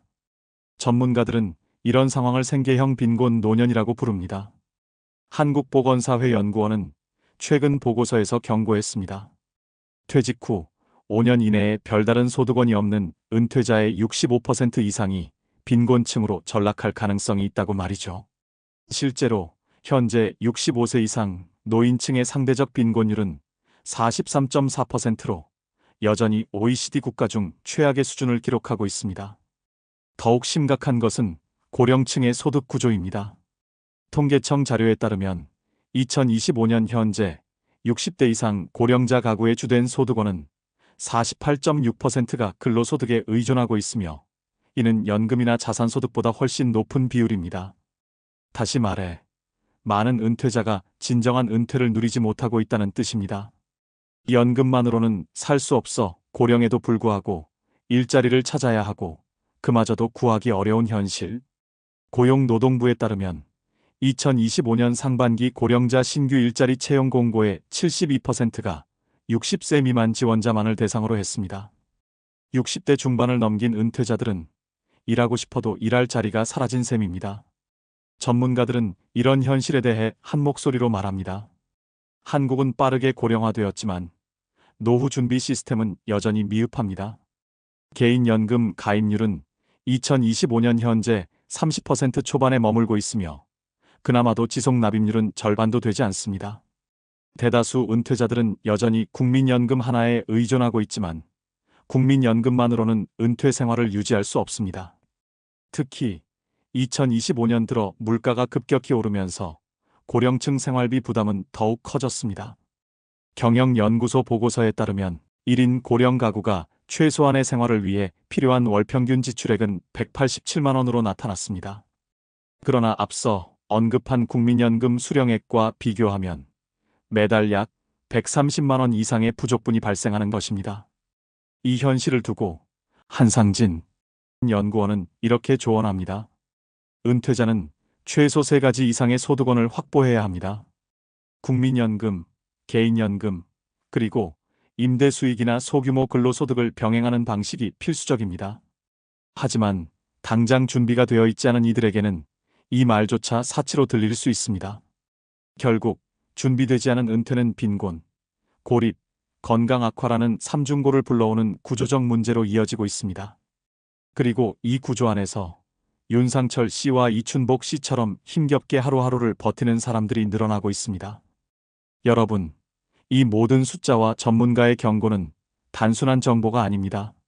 지금 우리가 살아가고 있는 대한민국의 그리고 우리 자신의 미래를 가리키는 현실입니다. 여러분, 그렇다면 이런 현실을 바꾸기 위해 우리는 무엇을 할 수 있을까요? 첫 번째로 강조하고 싶은 것은 지금이라도 소득원을 늘리는 방향을 찾는 것입니다. 전문가들은 말합니다. 퇴직 이후에는 3가지 이상의 소득원이 있어야 한다고. 국민연금은 기본이지만 개인연금이 부족하다면 지금부터라도 소액이라도 추가 저축을 시작해야 합니다. 또한 각 지자체에서는 다양한 노후 소득 지원 프로그램을 운영하고 있다는 사실 알고 계셨나요? 예를 들어 서울시는 신중년 경력형 일자리 사업을 통해 50세 이상 은퇴자에게 공공기관이나 비영리단체에서 일할 수 있는 기회를 제공합니다. 월 최대 120만 원의 보수가 지급되어 생계비 걱정을 덜 수 있죠. 경기도에서는 노인 일자리 및 사회활동 지원 사업을 통해 만 60세 이상 어르신들에게 공공근로, 지역봉사활동, 돌봄 서비스 등의 일자리를 제공하고 있습니다. 참여자는 월 30시간 이상 근로 시 약 30만 원에서 50만 원의 활동비를 받을 수 있습니다. 부산시는 어르신 맞춤형 창업 지원 프로그램을 통해 노년층의 소규모 창업을 지원하고 있으며 창업 컨설팅부터 초기자금 일부까지 연계 지원해주고 있습니다. 이런 제도들은 단순한 생계 지원을 넘어 다시 사회와 연결되어 경제적 자립심을 키울 수 있는 소중한 기회가 됩니다. 두 번째로 중요한 것은 지출 관리입니다. 재무설계 전문가들은 은퇴 후에는 소득보다 지출을 줄이는 전략이 훨씬 중요하다고 조언합니다. 특히 고정 지출인 통신비, 보험료, 관리비를 줄이는 데 집중해야 합니다. 통신비는 알뜰폰 요금제로 전환하고 불필요한 보험을 정리하며 관리비가 적은 소형주택으로 이사하는 것도 하나의 방법이 될 수 있습니다. 세 번째로 강조하고 싶은 것은 건강관리입니다. 2025년 현재 국민건강보험공단은 65세 이상 어르신들을 위한 무료 건강검진과 만성질환 관리 프로그램을 확대하고 있습니다. 정기적인 건강검진을 통해 질병을 조기에 발견하고 의료비 부담을 줄이는 것이 장기적으로 경제적 파탄을 막는 길이 됩니다.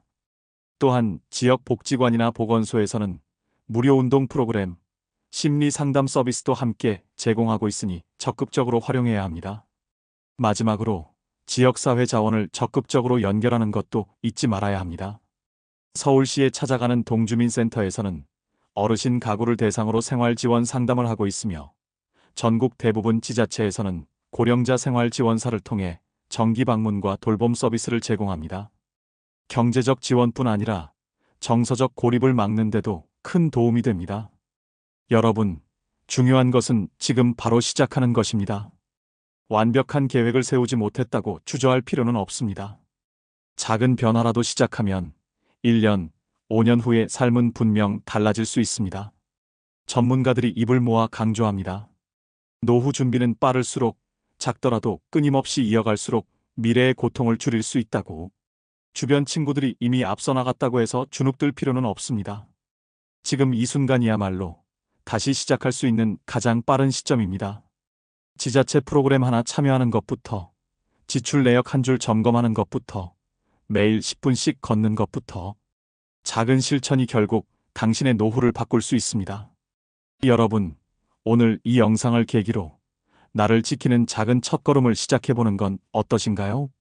한 줌 바람에도 흔들리는 나무였지만 쓰러지지 않으려 끝까지 뿌리를 내렸다. 여러분, 오늘 우리가 함께 들여다본 이야기, 윤상철 씨와 이춘복 씨의 삶은 결코 남의 이야기가 아닙니다. 한때는 누구보다 열심히 일했고 누구보다 가정을 위해 희생했던 이들이었지만 준비되지 않은 노후는 그들의 손끝에서 서서히 모든 것을 앗아갔습니다. 사람들은 말합니다. 은퇴하면 여유롭게 살아야 한다고, 이제는 자신을 위해 살아야 한다고. 하지만 현실은 그렇게 녹록하지 않았습니다. 지켜야 할 생활, 감당해야 할 외로움, 쏟아지는 경제적 부담 속에서 하루하루를 버티는 것조차 고된 싸움이었습니다. 혹시 지금 영상을 보고 계신 여러분도 비슷한 걱정에 마음이 무겁지는 않으신가요? 남들은 다 준비했는데 나만 뒤처진 것 같고, 남들은 여유롭게 웃고 있는데 나만 초조하고 불안한 그런 마음. 그 마음을 외면하지 마세요. 우리는 모두 흔들리면서도 끝까지 살아내야 하는 존재들이니까요. 지금은 비록 작고 초라한 시작이라도 한 걸음 한 걸음 내딛다 보면 다시 따뜻한 햇살이 당신을 비추는 날이 분명히 올 것입니다. 힘들다고, 늦었다고 포기하지 마세요. 당신은 이미 수십 년을 넘어 이 자리까지 온 강한 사람입니다. 이제는 그 강인함을 당신 자신을 위해 써야 할 시간입니다. 조금 늦었어도 괜찮습니다. 지금 이 순간, 지금 이 선택이 당신의 남은 인생을 다시 아름답게 피워낼 것입니다. 우리 함께 다시 시작해요. 당신의 노후는 아직 포기할 수 없는 소중한 꿈입니다. 그리고 그 꿈을 지켜야 할 이유는 바로 당신 자신입니다.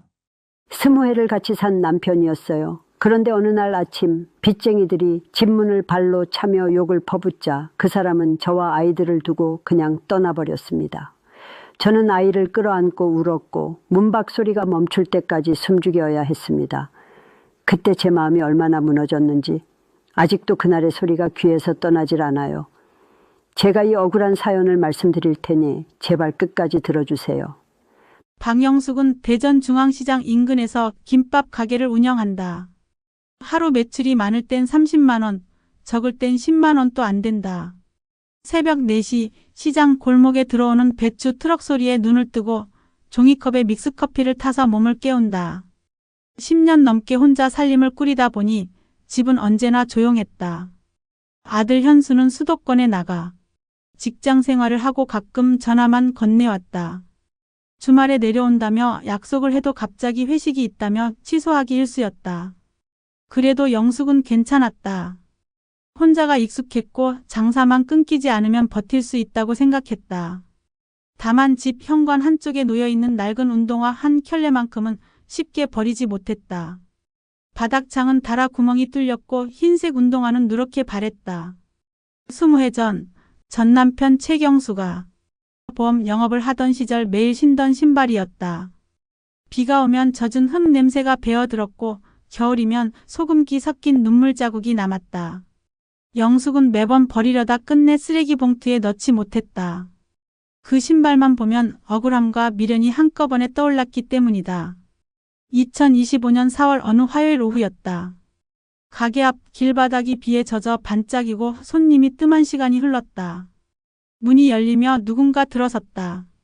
고개를 숙이고 서 있던 사내의 첫 마디가 영숙의 심장을 쿵 내려앉게 했다. 영수가 영숙은 손에 쥔 김밥 칼을 떨어뜨렸다. 앞치마 끝을 움켜쥔 채 숨을 몰아쉬었다. 눈앞에 선 남자 20년 전 빚더미와 함께 가족을 버리고 떠난 최경수였다. 머리는 희끗했고 어깨는 축 늘어져 있었다. 무엇보다 눈에 들어온 건 발에 신은 낡아빠진 운동화였다. 오른쪽 앞코는 뜯겨 있었고 뒤축은 닳아 반쯤 무너져 있었다.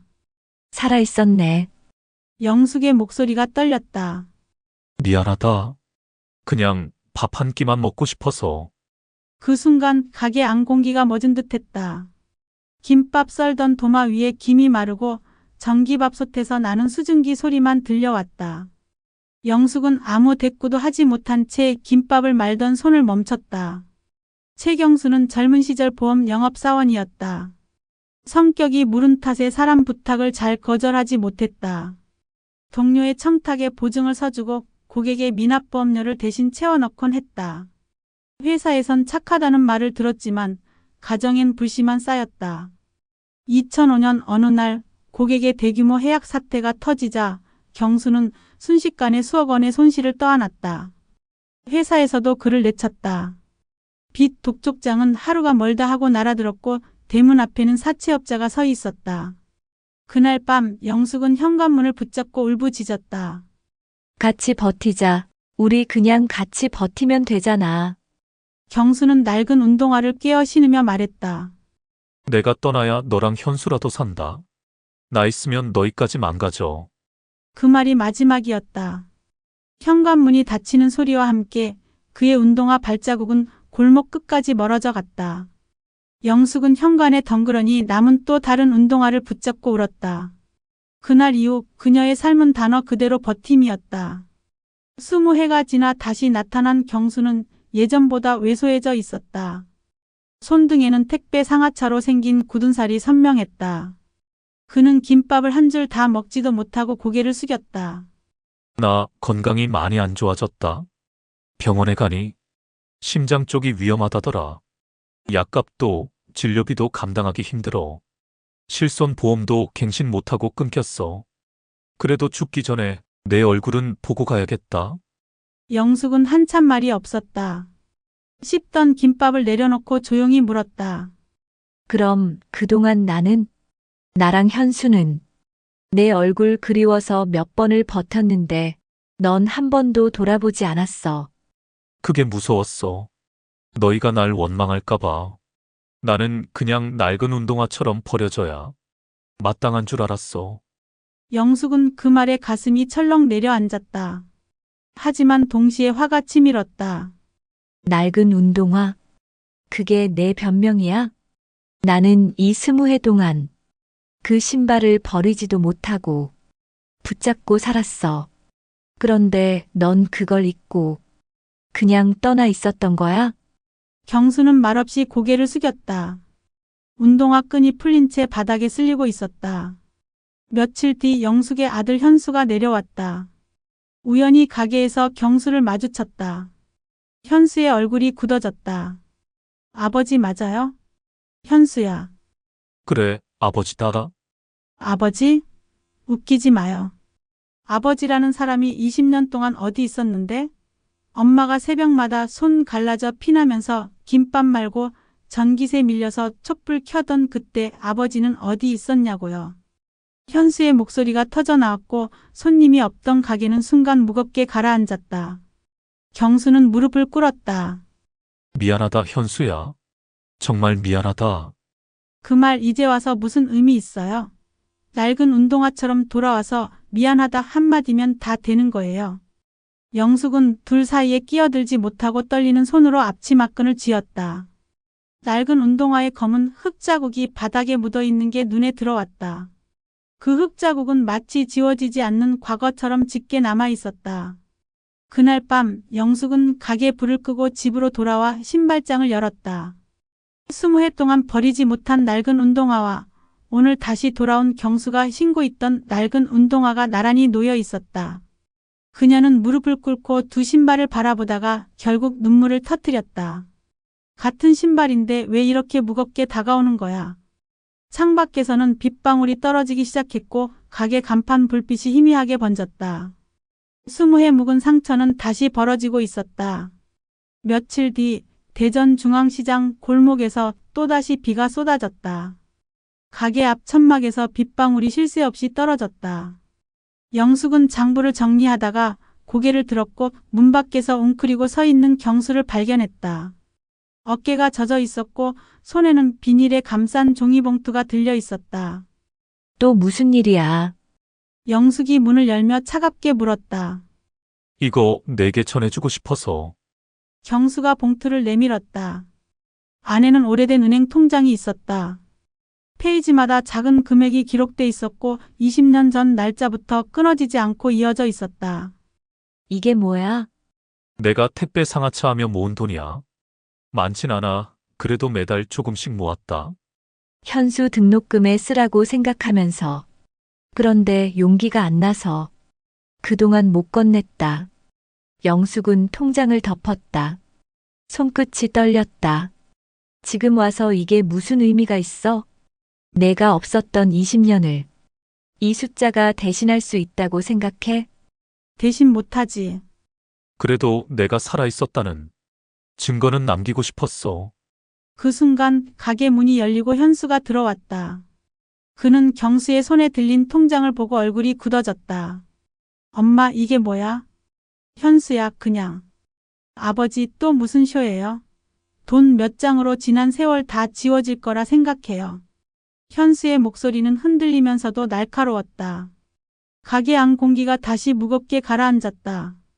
내가 초등학교 때 친구들한테 내 아버지 도망갔다고 놀림받던 기억, 아버지가 대신 갚지 못한 빚 때문에 엄마가 새벽마다 쓰러지던 모습 나는 다 봤어. 그런데 이제 와서 통장 하나. 웃기지 마요. 경수는 끝내 바닥에 무릎을 꿇었다. 낡은 운동화가 젖은 바닥에 눌리며 물기가 번졌다. 현수야, 아버지가 다 잘못했다. 용서 못해도 좋다.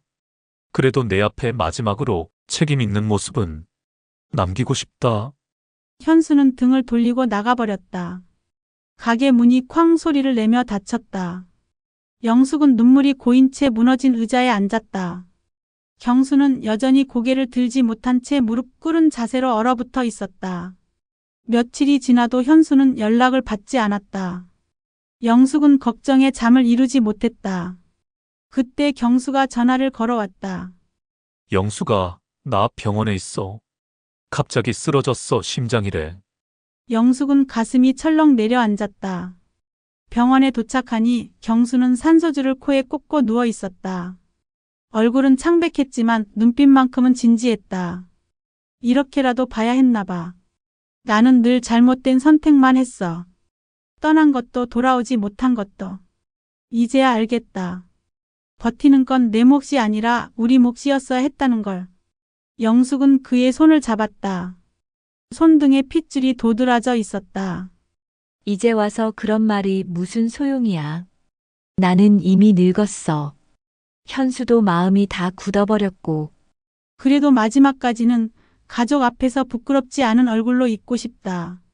낡은 운동화라도 다시 묶고 걸어야 하지 않겠어? 영숙은 대답하지 못한 채 눈물을 흘렸다.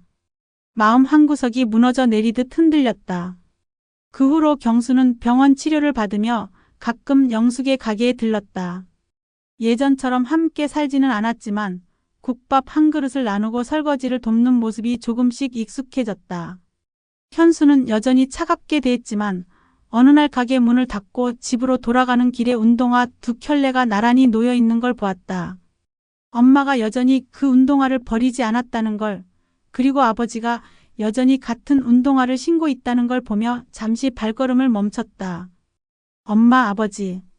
현수는 짧게 중얼거렸지만 그 목소리에는 예전만큼의 분노 대신 어쩔 수 없는 흔들림이 섞여 있었다. 밤이 깊어가는 시장 골목, 낡은 운동화 두 켤레가 문 앞에 나란히 놓여 있었다. 한 켤레는 20해 동안 버리지 못했던 신발, 다른 한 켤레는 여전히 바닥이 달아가는 신발. 그 사이에서 영숙은 느꼈다. 완전한 용서는 아니더라도 다시 걸어야 하는 길이 있다는 것을. 이 이야기는 우리 모두에게 남의 일이 아닙니다. 사랑하는 사람을 잃는 건 죽음보다 더 아픈 일일 수 있습니다. 그러나 진짜 고통은 끝내 말하지 못한 채 미뤄둔 사과와 버리지 못한 낡은 운동화처럼 남아있는 기억들입니다. 여러분은 어떠신가요? 혹시 마음속에 버리지 못한 낡은 운동화 같은 존재가 있지 않으신가요? 너무 늦기 전에 아직 걸을 수 있을 때 한 번은 묻어둔 마음을 꺼내야 하지 않을까요? 여러분 어떠시나요? 위의 사례는 정말 비참하고 서글픈 인생 아닌가요? 하지만 지금부터 소개해드리는 사례는 정반대의 선택으로 행복한 노후를 보내고 있는 분을 소개해드리겠습니다.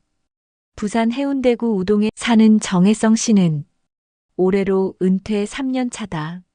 그는 35년 동안 대기업 전자회사 연구소에서 근무했다. 정년 퇴직을 앞두고 받았던 퇴직금은 세후로 약 1억 7천만 원.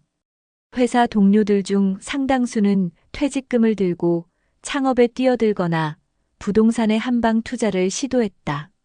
하지만 혜성 씨는 조금 달랐다. 나는 그냥 작게, 안정되게 살고 싶었어요. 젊을 땐 늘 치열했잖아요. 노후에는 파도처럼 크게 흔들리지 않는 게 중요하다고 생각했지요. 아내 김선영 씨와는 같은 회사에서 만난 사내 커플이었다. 두 사람은 늘 우리 노후는 아이들한테 짐되지 말자는 약속을 했다. 그래서인지 자녀 결혼 자금은 미리 떼어두고 나머지 퇴직금과 함께 국민연금, 퇴직연금, ISA와 연금저축계좌까지 꼼꼼하게 관리해왔다. 2025년 현재 혜성 씨 부부는 국민연금으로 월 170만 원, 퇴직연금으로 월 80만 원, 그리고 사적연금으로 40만 원 정도를 수령한다. 매달 300만 원 가까운 고정 수입이 확보된 셈이다. 집은 20년 전 미리 장만한 소형 아파트 한 채, 대출은 이미 갚았다. 그들의 일상은 단순하다. 아침에는 집 근처 동백섬을 걷고 점심엔 시장에서 제철 생선을 사다 손수 밥상을 차린다. 저녁에는 종종 동네 주민센터에서 무료로 운영하는 서예 교실에 다니며 시간을 보낸다. 주변 친구들은 은퇴하고도 얼굴이 더 좋아졌다며 부러워했다. 하지만 이 평온한 일상에도 작은 갈등은 있었다. 바로 쓰는 돈과 모으는 돈의 균형이었다. 2023년 말 한국은행 기준금리가 오르면서 은행 예적금 금리가 올라갔다.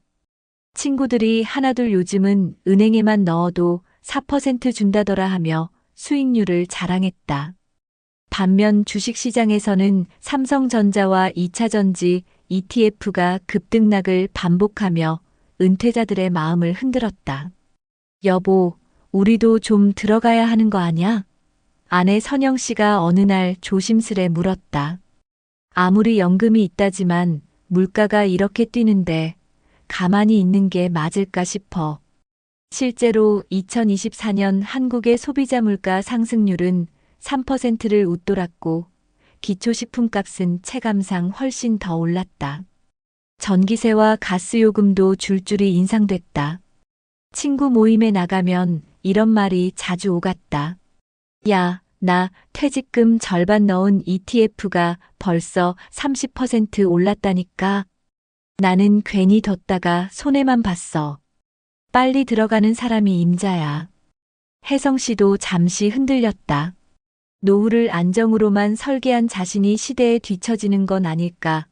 아내 말대로 조금은 공격적으로 움직여야 하는 건 아닐까 불안해졌다. 하지만 그는 곧 자신이 정해놓은 원칙을 떠올렸다. 노후는 모험이 아니라 생활이다. 그래서 부부는 다시 긴 대화를 나눴다. 여보, 우리가 아프면 어떻게 될까? 병원비만 해도 한 번에 수백이 나갈 텐데 투자에 묶어두면 곤란하지. 맞아. 그리고 연금으로 들어오는 돈만으로도 우리 둘은 충분히 살 수 있어. 아이들한테 손 벌릴 일은 없을 거고. 그들은 결론을 내렸다. 퇴직금은 절반은 안전한 예금과 채권형 펀드에, 나머지는 장기 인출 가능한 연금형 상품에 묶었다. 대신 생활 속에서 지출 구조를 조정하기로 했다. 외식은 한 달 2번 이하, 여행은 1년에 1번, 손주 용돈은 일정액을 정해두었다. 처음엔 답답하다고 느꼈지만 시간이 흐르자 이 선택은 점점 빛을 발했다. 2024년 겨울 혜성 씨가 독감으로 병원에 입원했을 때였다. 진료비와 약값, 입원비가 한꺼번에 나왔지만 매달 적립해둔 의료비 전용 통장에서 바로 처리됐다. 아내는 계산서를 받아들고 안도의 한숨을 내쉬었다. 당신, 그때 연금 쪼개놓은 거 진짜 잘했어. 아니었으면 이번에 현수한테 손 벌릴 뻔했잖아. 아들은 서울에서 맞벌이로 힘겹게 아이 둘을 키우고 있었다. 혜성 씨 부부는 자식 세대가 겪는 고충을 알기에 절대로 부담을 주지 않겠다고 늘 다짐해왔다.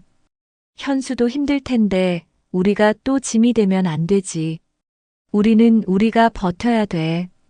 이렇게 작은 위기를 무난히 넘기면서 부부는 자신들의 선택이 옳았음을 더 확신했다. 정혜성 씨의 이야기는 단순한 행운이 아니었다.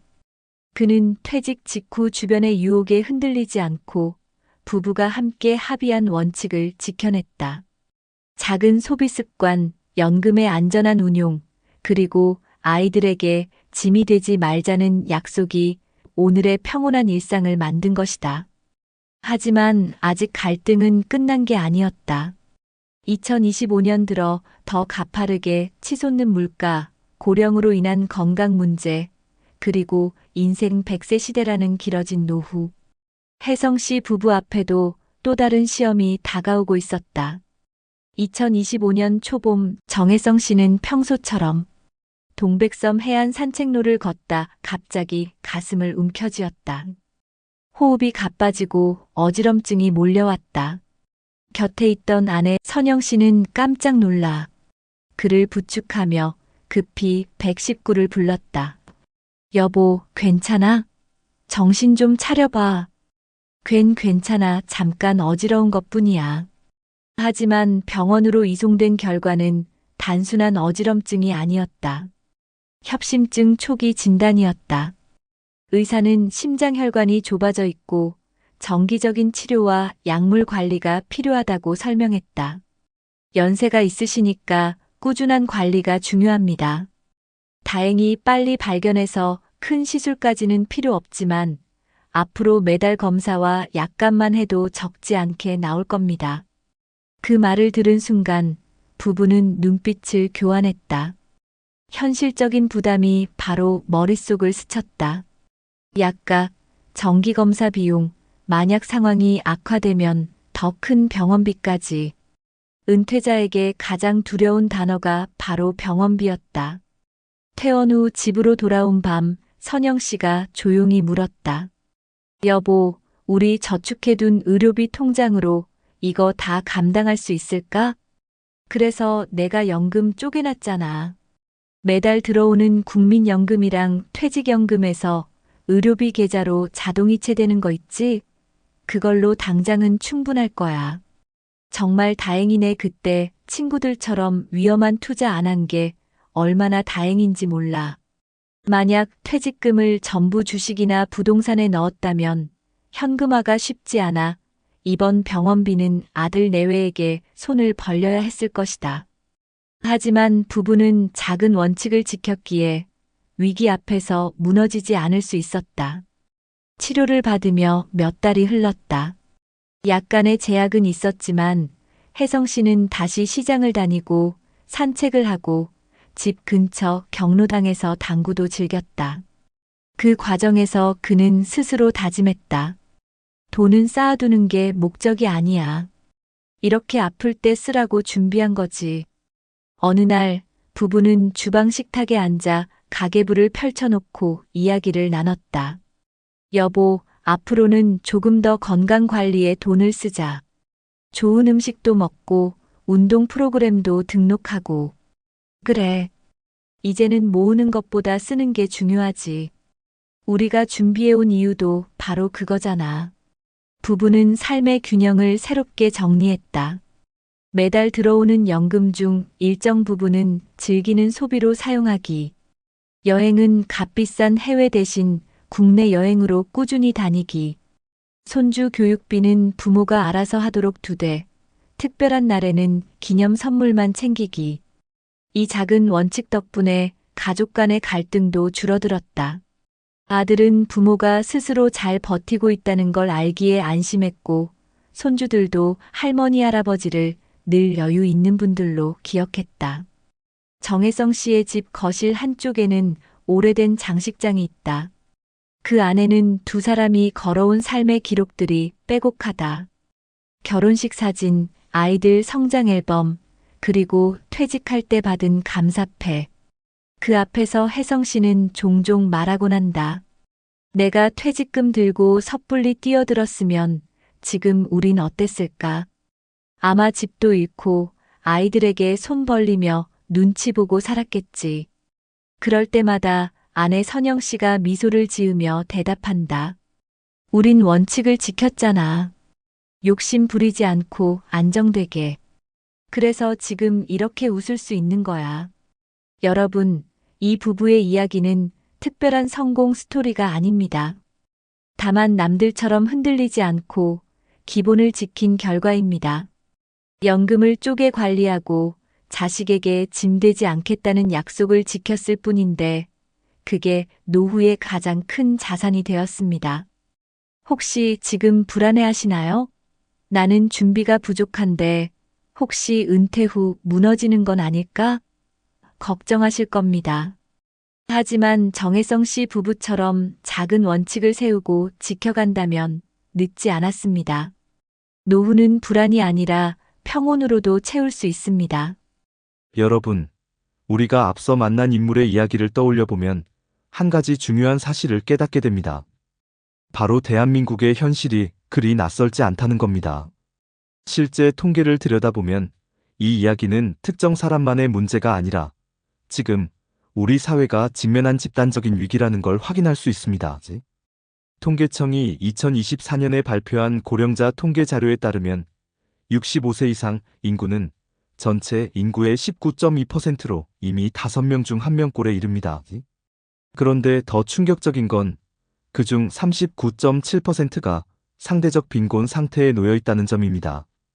이는 OECD 평균의 2배가 넘는 수치로 여전히 한국 사회에서 은퇴 이후의 삶이 얼마나 불안정한지를 잘 보여줍니다.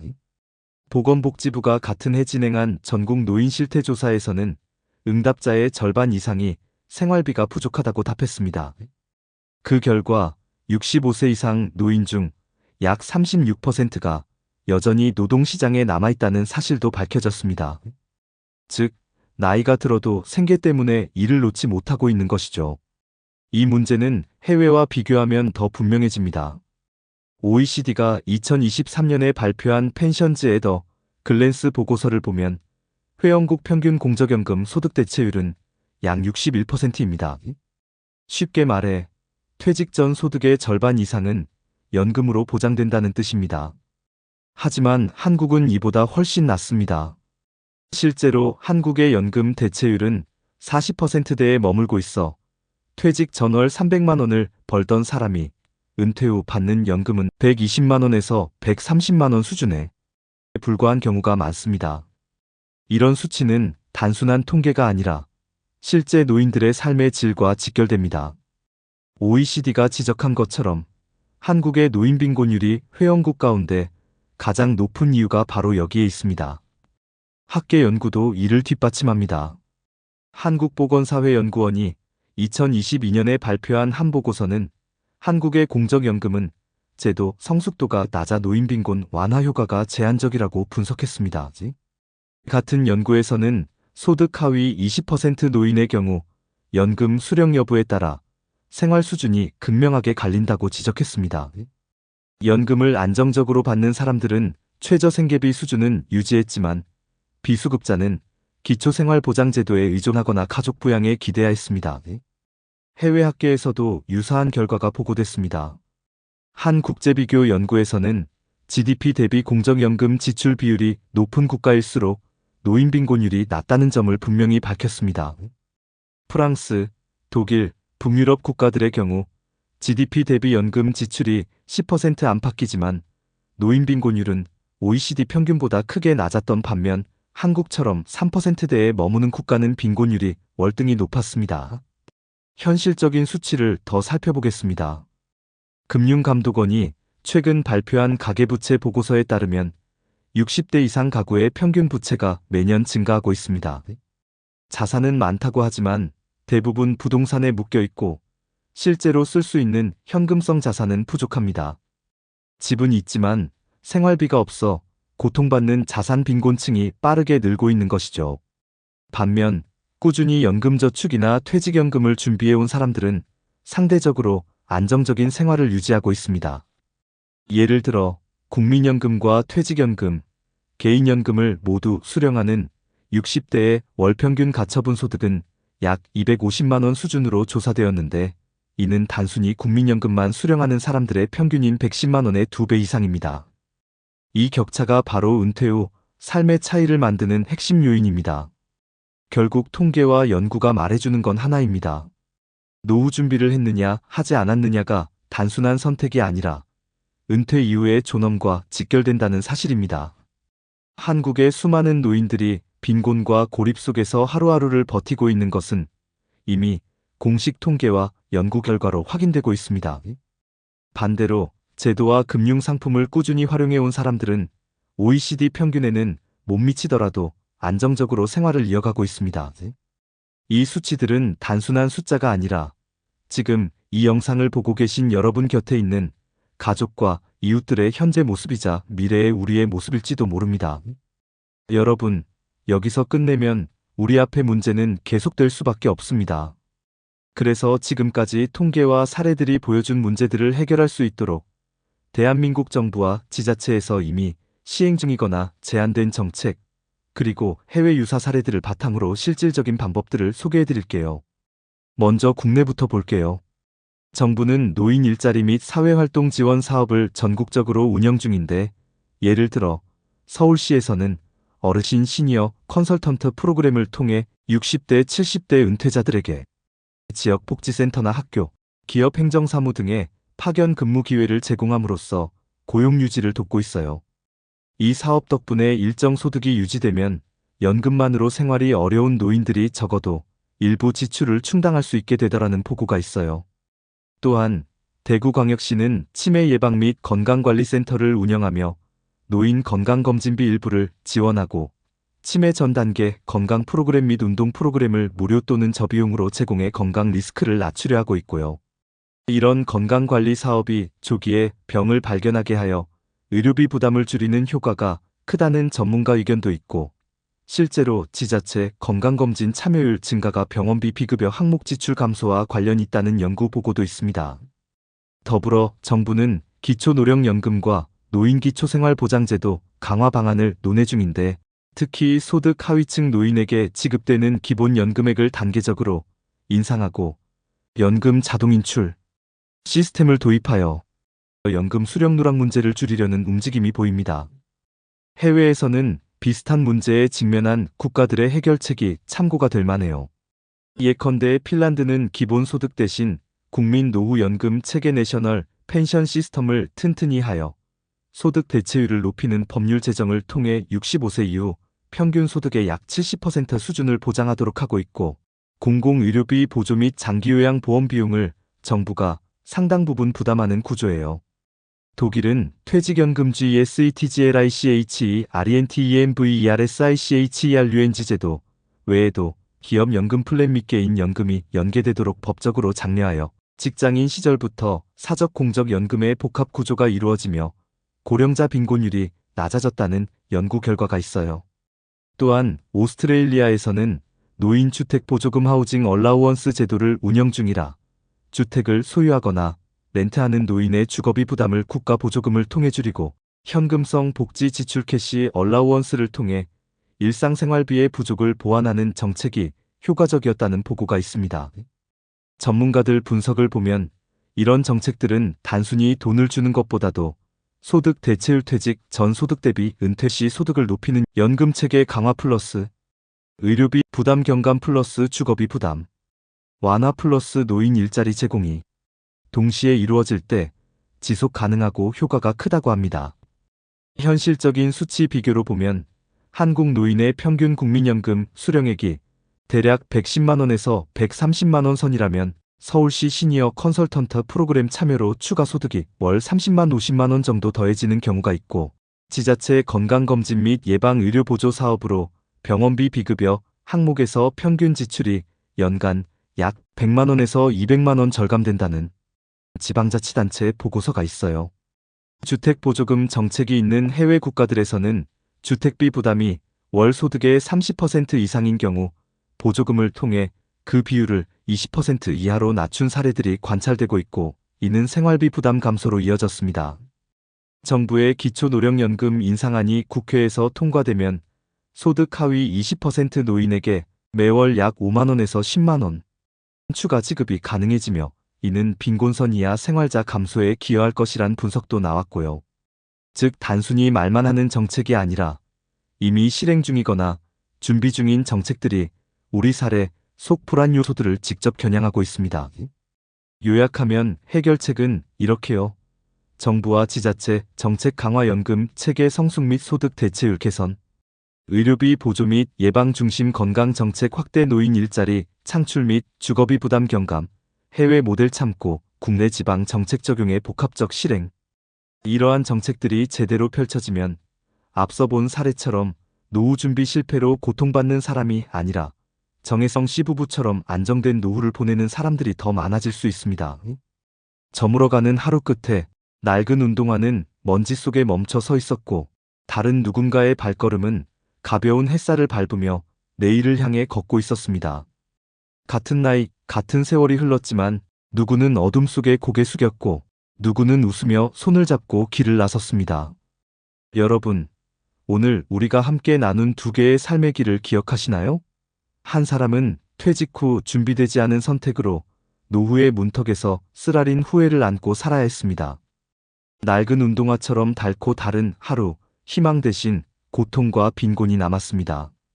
반면 또 다른 이는 조금은 검소하고 조금은 성실하게 오늘을 아끼며 내일을 준비한 덕분에 황혼의 시간이 따뜻한 햇살로 채워졌습니다.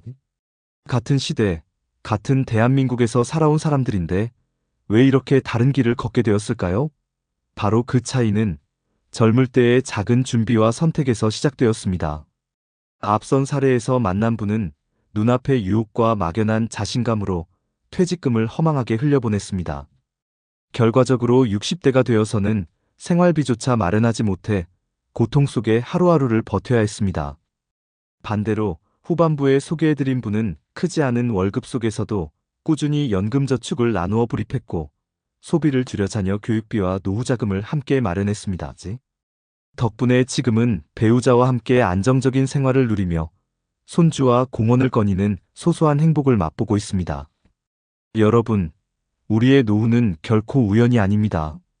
어떤 길로 가느냐는 지금 우리의 선택에 달려 있습니다. 하루를 흘려보내듯 살면 그 끝에는 낡은 신발처럼 해져버린 삶이 기다릴 수 있습니다. 하지만 오늘 조금 더 준비하고, 오늘 조금 더 절약하고, 내일을 향해 단단히 다져나가면 은퇴 후의 삶은 따스한 햇살로 빛날 수 있습니다. 우리가 바라는 건 거창한 부귀영화가 아닐 겁니다. 병원비 걱정 없이 아프면 치료받을 수 있고, 자녀에게 손 벌리지 않고 스스로 밥상을 차려낼 수 있는 삶, 손주에게 용돈 한 장 건네며 미소 지을 수 있는 여유. 그것이야말로 진짜 행복한 노후 아닐까요?